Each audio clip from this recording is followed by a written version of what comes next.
Ladies and gentlemen, please welcome to the stage your host for this evening, John Humphreys.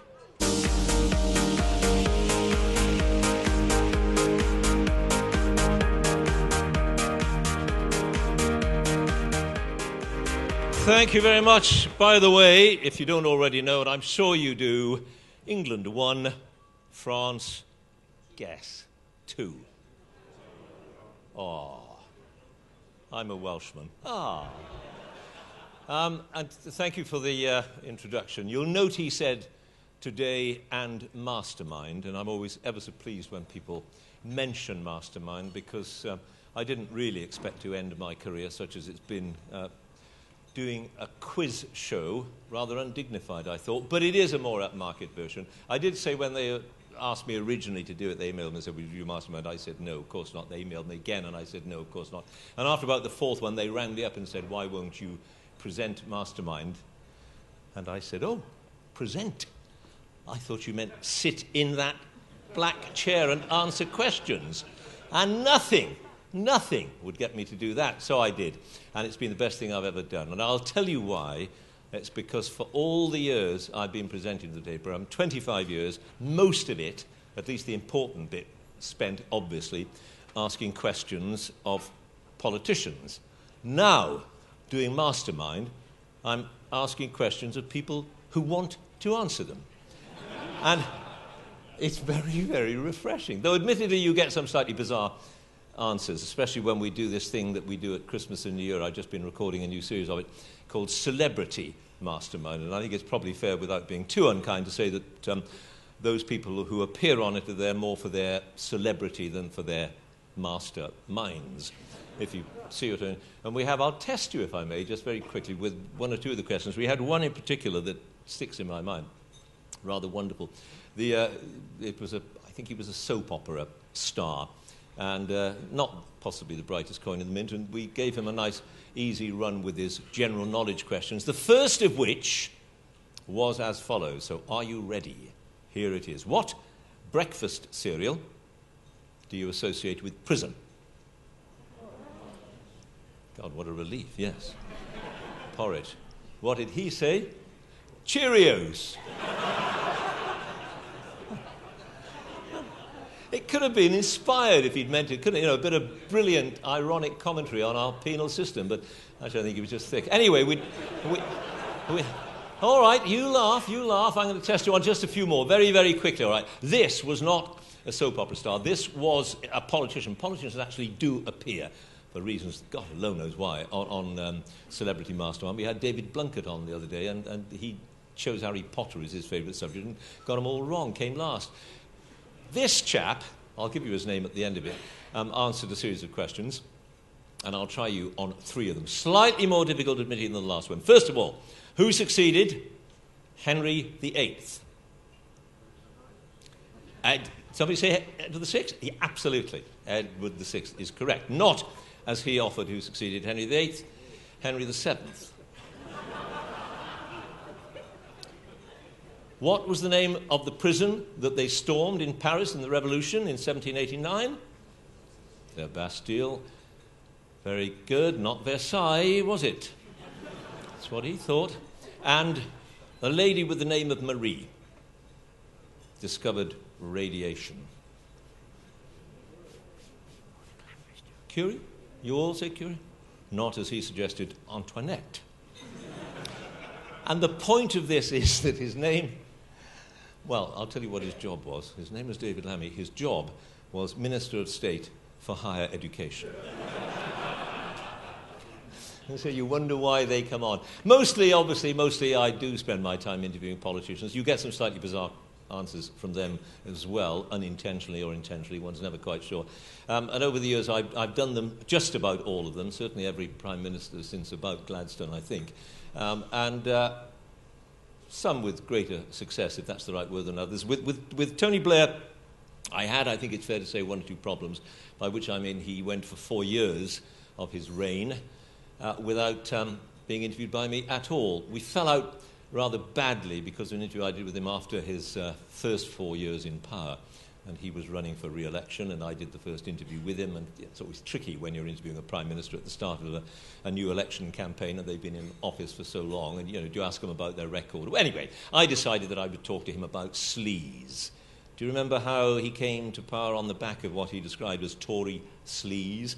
And Labour was going to be whiter than white. Do you remember that? Purer than pure. And within about 5 minutes, sleaze was seeping out of the floorboards. Lakshmi Mittal and Peter Mandelson and Geoffrey Robertson, and so on and so on and so on. Anyway, my first question to him was as follows. When you came to power, you said you would be purer than pure. Have you been? And you don't often on radio want silence, but when you ask a question like that, you do want just that moment where it's clear that the person at the other end is just slightly discombobulated. And there was the period of silence, and then he did that thing that some imitators of him do so well, impressionists like Rory Bremner, which is sort of, oh, John, I really don't think that's what people want to talk about, do you? Yeah. If you don't, I do. Anyway, I did for the next 25 minutes, and he didn't. So we ships that pass in the night. And at the end of he was up in his house in Sedgefield. I was in the studio in London. He was sitting at his kitchen table with, of course, the then most powerful man in the country, Alistair Campbell. And Campbell, according to my producer at the end of it, Campbell ripped the headphones off his head, threw them across the table, and uttered just one word. Forgive me, it's a rude word, but it's Campbell, so you'd expect it to be. One word: wanker. My producers always said from that day that he'd never been quite sure to whom he was referring. And 4 years went by without another interview. And I'll just very quickly tell you about the next time I did interview. Again, it was Alistair Campbell, you may remember, was allowed to retire to spend more time with his family. In other words, Blair got fed up with him in the end and sacked him. And the interview started up again. I had another interview with Blair. Again, it was an election interview, the last, in this particular case, election interview, campaign interview. And Blair was rather late arriving at the studio, and I was sort of whipping through the papers and all that. There was a story there in the Sun newspaper. Some call it that.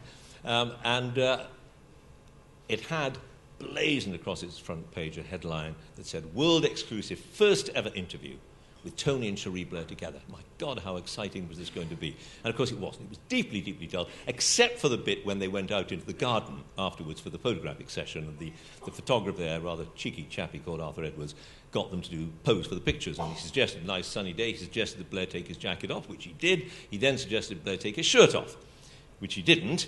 And Cherie said, well, actually, and I'm not making this up now, absolutely every word of this is true. I checked the official court record, as it were.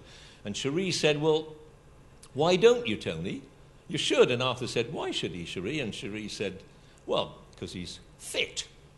And when I tell you the next bit of this, you have to bear in mind this is the Prime Minister of Great Britain, the Northern Ireland we're talking about. This is the garden of number 10 Downing Street. Think Winston Churchill, Clement Attlee, and so on. Cherie said fit. Arthur said, how do you mean fit? Cherie, with the appropriate actions, said 5 times a night fit. Just see Lady Churchill doing that, can't you, really? Anyway, that was the last thing that I'd read before Blair arrived. I didn't know Blair was in the building. I went off, while he waited for me to come, I went off to have a pee around the corner of the studio, well, in a loo, obviously. And 2 urinals in the loo, one of which was empty, the other of which was occupied, and standing at the other one was Tony Blair. I have to tell you, and all the gentlemen here will know this, that there are times when you do find it difficult to perform and that was one of them. I had, obviously, to stand next to him, slightly off-putting, and he turned and looked at me and said, "Oh, John, what are you doing here?" Which I thought was a slightly odd question, given the circumstances. And I said, this, by the way, is a cautionary tale. Think before you speak. I don't always do it.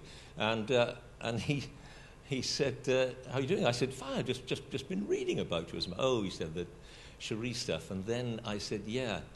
And having read what Cherie said, I'm surprised you can stand quite so close to that urinal. And then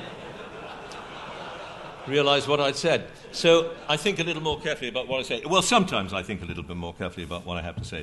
And I don't intend to stand here telling you silly stories about politics all night, because they're perfectly capable of doing that for themselves. And I just wanted to deliver a slightly more serious message. Because because I don't want to be cynical, and I am an old hack, but nonetheless, I wanted to say something tonight about the great event that's given us all so much joy and hope. It is heartwarming, isn't it, to see two young people so obviously in love. You have only to look at them to recognize the chemistry between them. Now, as it happens, and I hope I'm not going to be too indiscreet here, I do know them a little, quite well in a sense. I've had many conversations with them over the weeks and months, and I hope I'm not breaking any confidences if I say that I do have some reservations about this relationship. Putting it bluntly, can it last? Now, obviously, we must all hope so, but there are differences, in some respects, serious differences between them, and let me give you an example. Nick Clegg desperately needs to win the referendum on voting reform. David Cameron wants it to be rejected. The relationship may struggle just a little. And as for that other fairy tale romance, well, we wish them well too. And now let me get really serious for just a moment and talk about the economy. Not very much about the economy, but I do think it's relevant to you here tonight. I think it's relevant to all of us. Europe is going through a crisis, obviously, and it isn't just a serious crisis, it's positively surreal. I mean, Ireland is in desperate need of bailout. Germany, other countries that matter, desperately want to give them the money that they need, or at least loan them the money that they need. And the Irish government is saying, no, we don't want it. And it's obvious why. If they take it, it's going to be impossible for them to resist the demands that will inevitably be made by Germany and other countries, their saviours. And one very big demand will be that they increase their level of corporation tax. And that, when you think about it, is something that the Irish government does not want to do. The big problem, of course, is not just what the government has been spending, it's what the banks have been lending. That's the reason for the crisis. The big banks, the banks owned by the state, are, to all intents and purposes, I was talking to the Irish finance minister about this yesterday, bust. In fact, there's a joke going the rounds in Ireland, you may have heard it yourselves. When you put your card into a cash machine and it says, a little thing flashes up and says, insufficient funds, you can't be sure whether it means you or the bank. Which actually isn't very funny, because even serious commentators, including, if you think it's serious, the European president himself, thinks that the euro is at risk. And if the euro is at risk, then the EU is at risk too.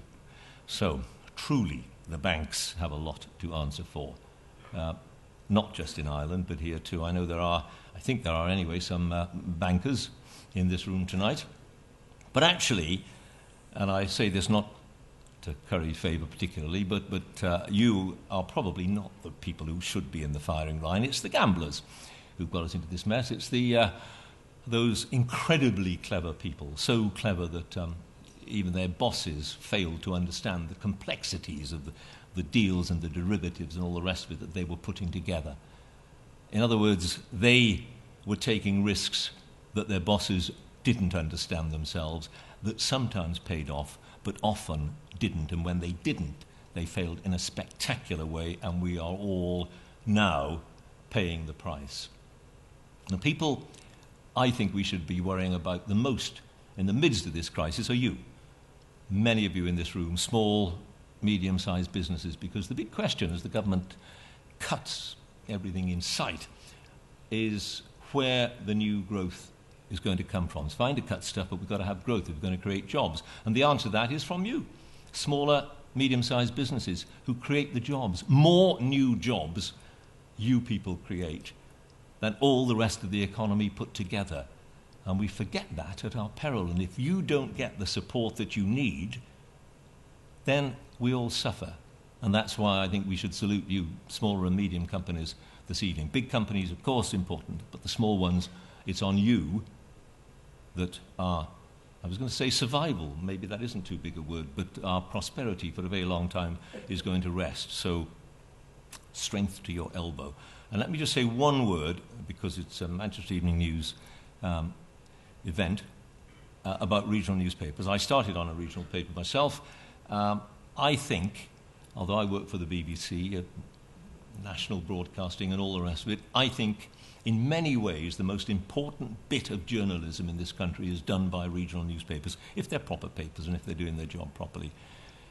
We can't manage. Our democratic process is going to be severely damaged, it seems to me, without regional newspapers, and they're going through a hellishly bad time at the moment, have been for a while, and the Jeremiahs say they're not going to survive. Well, maybe that's right. I hope it isn't right, and I hope that all of us in this room feel that regional newspapers, whether it's the M.E.N. or anybody else, they need our support. We need regional newspapers for all sorts of reasons, and we've needed them never more than right now. So, M.E.N., all the rest of you, bloody good luck to you, and I hope you pull through, and whether it ends up on paper, whether it ends up on the web, or wherever it ends up, we need good local and regional news coverage. It is essential to the workings of our democracy. So thank you for what you've done, and thank you for doing this evening.